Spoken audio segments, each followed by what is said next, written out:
প্রথমেই তো প্রশ্ন হচ্ছে যে হাসনাত কি সরকারের অংশ? সে তো সরকারের অংশ না।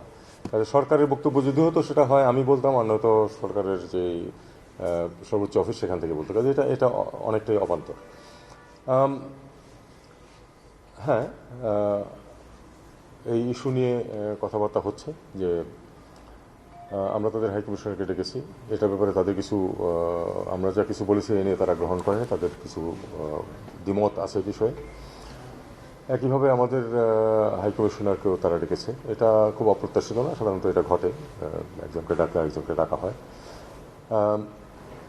এখানে বিষয়টা হচ্ছে যে যে প্রশ্নটা উনি করেছিলেন যে আসলে এটাকে আমরা অন্য একটা ফেজে প্রবেশ করলাম কিনা, এটা বলা খুব কঠিন যে আরেকটা ফেজ শুরু হলো কিনা। কারণ আমাদের তো এটা বাস্তবতাকে মেনে নেওয়াই ভালো যে আসলে তো ওই সরকারের শুরু থেকে আজকে পর্যন্ত